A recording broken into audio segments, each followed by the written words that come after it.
3 வாரங்கள் ஆகியும் கூட இன்னுமுமே தன்னுடைய மஞ்சள் கயிற்ற கழட்டாம இருக்காங்க கீர்த்தி சுரேஷ்.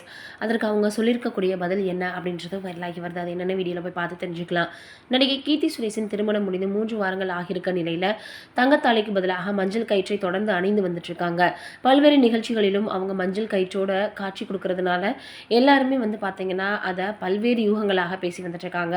நடிகை கீர்த்தி சுரேஷுக்கும் அவரது நீண்ட நாள் காதலரான ஆண்டனி தச்சன் என்பவருக்கும் கடந்த 12ஆம் தேதி திருமணம் நடந்தது. கோவாவில் நடைபெற்ற இந்த திருமணத்தில் முக்கிய விஐபிகள் மட்டுமே கலந்துக்கிட்டாங்க.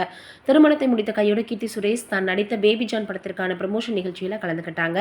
இந்த படம் கடந்த டிசம்பர் 25ஆம் தேதி வெளிவந்துச்சு. அதற்கு முன்பு நடந்த பிரபலப்படுத்தக்கூடிய பல நிகழ்ச்சிகளில் பங்கேற்ற கீர்த்தி சுரேஷ் தங்கத்தாலிக்கு பதிலாக மஞ்சள் கயிற்றையை அணிஞ்சிருந்தாங்க. திருமணமாகி 3 வாரங்கள் கடந்த நிலையிலும் கீர்த்தி சுரேஷுக்கு மஞ்சள் கயிற்றை கழட்டாமல் இருப்பது ரசிகர்கள் மத்தியில் கவனம் பெற்று வந்துட்டு இருக்கு. இதற்கிடையே துரதிருஷ்டவசமாக அவங்க நடித்த பேபி ஜான் திரைப்படம் எதிர்பார்த்த வெற்றியை கொடுக்கல. இதுல தொடர்ந்து மஞ்சள் கயிற்றை அணிவது ஏன் அப்படின்னு நிகழ்ச்சி ஒன்றில் பங்கெடுத்த கீர்த்தி சுரேஷ் அவர்களிடம் கேள்வி எழுப்பப்பட்டிருக்கு. அதற்கு அவங்க ஒரு குறிப்பிட்ட நாட்களுக்கு அகற்றக்கூடாது அப்படின்றதுனால அதை தொடர்ந்து நான் அணிஞ்சு வந்துட்டு இருக்கேன்.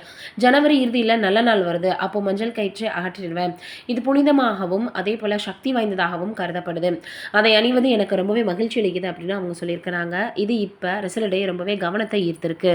இது ஒரு புறம் இருக்க, சின்மயி அவர்களிடம் பார்த்தோன்னா கன்னித்தன்மை குறித்து பல கேள்விகள் கேட்கப்பட்டிருக்கு. அதற்கு காட்டமாக பதிலளிச்சிருக்கிறாங்க. கன்னித்தன்மை குறித்த மிகப்பெரிய அளவில் கேட்கப்பட்ட கேள்விக்கு என்ன சொல்லியிருக்காங்கன்னா, கன்னிப்பெண்ணை கண்டுபிடித்து குறித்து நெட்டிசன் ஒருவரின் கருத்தை திட்டி சின்மயி பதிலளிச்சிருக்கிறாங்களாம். ஆண்களுக்கு திருமணத்திற்கு முன்பு சில விஷயங்கள் இருக்கக்கூடாது அப்படின்னு சொல்கிறாங்க. பாடகி சின்மயி முக்கியமான விஷயங்களில் அப்பப்போ கருத்து தெரிவித்து வராங்க. அந்த வகையில் கன்னி பெண்களுக்கு அபராதம் விதிப்பது பற்றி சமீபத்தில் ஒருவர் பதிவிட்ட கருத்துக்கு அவர் காட்டமாக பதிலை கொடுத்துருக்குறாங்க.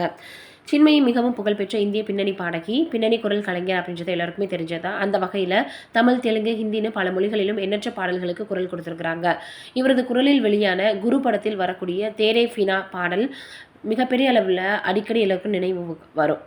சின்மயி ஹிட் பாடகியாக மாற்றிய ஏ.ஆர். ரஹ்மான் இசையமைத்த கன்னத்தில் முத்தமிட்டால் படத்தின் ஒரு தெய்வம் தந்த பூவே பாடலாகும். அந்த வகையில் சின்மயியை தென்னிந்திய சினிமாவின் ஹிட் பாடகியாக மாற்றியவர் ரஹ்மான் அவர்கள் தான். பல தென்னிந்திய சினிமாவின் ஃபிலிம்ஃபேர் விருதுகள், தமிழ்நாடு மாநில திரைப்பட விருதுகளை வாங்கியிருக்காங்க. மேலும் பின்னணி பாடல் துறையை தவிர்த்து மொழிபெயர்ப்பு சேவை நிறுவனமான ப்ளூ எலிஃபென்ட் நிறுவனத்தை நடத்தி வராங்க.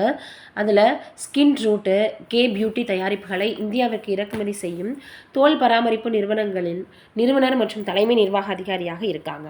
ஆனால் சின்மயி செல்வாக்கானது அவரது பின்னணி பாடகி பணியை தாண்டி சமூக விவகாரங்களில் கருத்து தெரிவிப்பது வரைக்கும் பிரபலம் அடைஞ்சிருக்கு.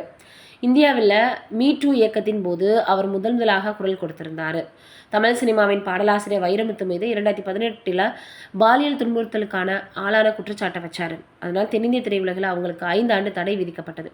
இந்த பின்னடைவுகள் மற்றும் பின்னடைவை எதிர்கொண்ட போதிலும் சின்மயி பெண்களின் உரிமைகளுக்காக தொடர்ந்து போராடி வராங்க. அநீதிக்கு எதிராக குரல் கொடுத்து வந்துட்டு இருக்காங்க. பிளிங்கிட் சிஇஓ மிகப்பெரிய அளவில் பார்த்தோன்னா இப்போ ரொம்பவே இது ஒரு பதிலடியாக இருக்கும் அப்படின்ற மாதிரி சொல்லி வந்துட்டுருக்கு. இது என்னடா இது, இப்படிலாம் கூட இவங்க பேசுவாங்களா அப்படின்ற அளவுக்கு ஆகியிருக்கான். என்ன ஆயிருக்கு அப்படின்னு பார்க்கும்பொழுது, நேற்று இரவுகள் மட்டுமே 1.5 லட்சம் அனுரை பாக்கெட்டுகள் வழங்கப்பட்டதாக இப்போ சில விஷயங்கள் வெளியாகி இருக்குது. நேற்றிரவு மற்றும் பிளிங்கிட்டுக்கு மற்றும் இந்த மிகப்பெரிய அளவில் காமர்ஸ் தளங்கள் சந்தை விற்பனை 10 மில்லியன் வரைக்கும் இருக்கும். இந்த தலைமுறையில் ஒரு கன்னிப்பெண்ணை திருமணம் செய்து கொள்ள நல்ல அதிர்ஷ்டம் அப்படின்னு கிண்டலாக அவங்க பதிவிட்டிருக்காங்களாம். இப்போ இந்த விஷயங்கள் ரொம்பவே பார்த்தீங்கன்னா சமூக வலைதளங்களில் வைரலாக பரவி வந்துட்டுருக்கு. நீங்கள் நினைக்கிறீங்கன்னு மறக்காமல் கமெண்ட்டில் சொல்லுங்கள்.